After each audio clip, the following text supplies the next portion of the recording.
What's up guys, Melvin Fung here, graduated with IB45, and in order to achieve such a perfect grade, I needed to find the perfect study methodologies that would maximize my grade. And so today I'll be going over all the popular study strategies and ranking them from S to F. The first study strategy that people talk about is teaching, and I'll put that at F tier. Many students say I learn better when I teach someone content. But how are you learning when you're explaining something that you already know? That's not real learning. It's called wasting time. The time spent teaching someone else could be far better used to learn something new and actually improve your understanding. During an exam, you won't be rewarded for a vague recollection or general understanding. You'll be marked on whether you hit the exact keywords on the mark scheme.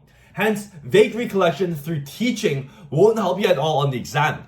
Teaching doesn't train you to recall the specific phrasing, definitions, and concept, which is what actually determines your score. Hence, teaching doesn't help you learn at all, and hence doesn't help you at all, and that's why it's at F tier. Next up, it'll be watching video summaries, and again, I'll put this at F tier. The reason this is at F tier is because it is too passive of a form of learning, in which you just sit down, listen, and watch content. When you sit and just listen, your brain isn't engaged and hence shuts off, causing information to go in one ear and out the other, as you're not forcing your brain to retain the information. After watching the content or video summary, you will forget the information guaranteed. While watching videos can help you build a surface level understanding, it should never be your main study method if your goal is exam performance. Students always come to me and ask me why they struggle despite studying for weeks. When I ask them how they study, they tell me they just watch video summaries. So remember, watching videos is not studying. It's passive entertainment disguised as productivity. So next up, we'll be moving on to pomodoro. This is a very popular study technique in which a student studies for like 20 to 25 minutes, and they set a timer for that. After the 20 to 25 minutes is done, they rest for 5 minutes, and they just keep this on cycle, on repeat. Now, I actually want to put pomodoro at F tier. It is better than teaching people or watching videos. So that's why I put it at D tier. Pomodoro is basically just studying for people with no attention span. You study for 20 minutes, then reward yourself with a 5-minute break, which usually just ends up being scrolling on your phone. Hence, this trains your brain to crave distraction instead of focus. During those 20 minutes, you're not truly studying. You're just counting down until your next break. Your mind is already thinking about what you'll do once the timer ends. That's not focus, that's fragmented attention. Think about it, wouldn't it be better to train your brain to focus for hours straight with zero distractions instead of 20 minutes of on and off? Real studying happens when you enter deep and long focus, not when you're constantly interrupted by breaks that destroy your momentum. As the IB and most educational systems are graded on the bell curve, that means that studying is PvP. Hence, if you're doing Pomodoro, studying for 20 minutes and then taking a 5-minute break, studying for 20 minutes and then scrolling, 20 minutes and then scrolling, then you're gonna lose the person who can sit down and focus for hours straight. Quick pause, if you guys are currently in the IB and want to achieve IB45 or perfect guaranteed 7s, then I can help you achieve that. I have just helped 40 of my students achieve the dream IB grades. So these all helped me get my IB45 predicted grade. Get into the dream universities such as LSE and achieve 7s in subjects that they never once knew they could achieve in. An example is my student JE over here, where she averaged only 5s throughout the 2 years of her IB. After some private tutoring and my program, IB45 Accelerator, I was able to help her achieve an IB7 for English A. That was her first 7 throughout the 2 years, and that was in her final exam. So if that is something that you want to achieve, guaranteeing a perfect 7 for your predicted grades, for your school test, and for the final IB exam, then make sure to check out the link down in the description below and join IB45 Accelerator, which is my program that will help you get your dream grades. Next up will be simply reading textbooks or notebooks. This is at D tier because you're not actively retaining information,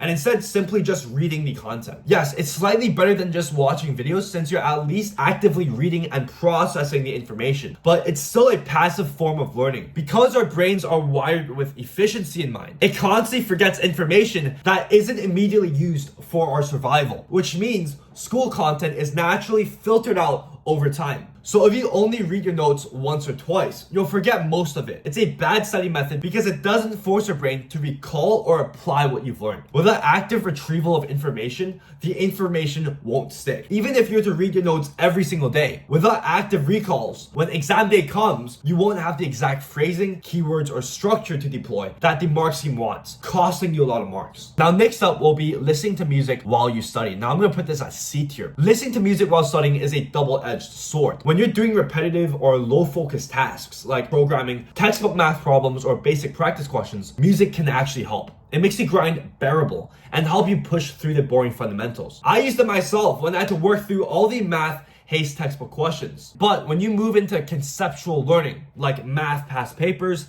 essay subjects, or economic theory, music becomes a distraction. It splits your attention and prevents deep concentration as you're unable to think clearly, with the music blocking out your thoughts. And here's the catch. On exam day, there will be no music. So if you've conditioned your brain to rely on music for motivation or focus, you'll crash when it's silent. Next up will be flashcards. Now, flashcards will also be at C tier. Flashcards are a decent way to test recall, but in the IB where the content load is massive, they quickly become impractical. When you have hundreds of concepts spread across multiple topics, organizing these flashcards, whether it's online or physical, is just impossible. If you need to review topic C in Unit 5, you'll end up wasting time flipping through piles of cards just to find that flashcard. Thus, flashcards collapse under the weight of sheer volume. Additionally, using flashcards doesn't necessarily mean you're memorizing content verbatim. You might recall the general idea, but not the exact phrasing or keywords the mark scheme wants. That's the core issue. Flashcards help recognition, not precision. And in the IB, precision of the keywords in the definitions and concepts is what earns marks. Now, I'm actually gonna leave B tier completely empty as there's a huge gap between C and A. So next up will be past papers. Past papers will be at A tier. For math, past papers are S tier as they directly prepare you for the exam and train you to handle difficult concepts. Since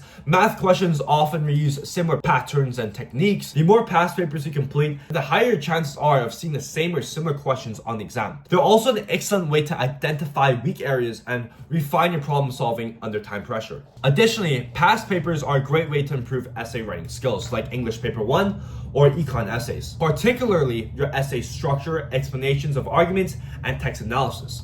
With feedback on past papers, you learn to improve your arguments and fix weak explanations, all crucial for subjects with essay components. So that's S tier for these subjects. However, for other subjects, this isn't actually the case. Subjects like economics, minus the essay writing, biology, computer science, are far more conceptual and explanation based. In these subjects, past papers mainly improve your essay structure, pacing, and familiarity with the question types, but not your actual understanding of the concept. That's why many students who rely solely on drilling past papers for subjects like econ, bio, or CS struggle to get 7. They lack the knowledge on core concepts and recall needed to answer the exam questions.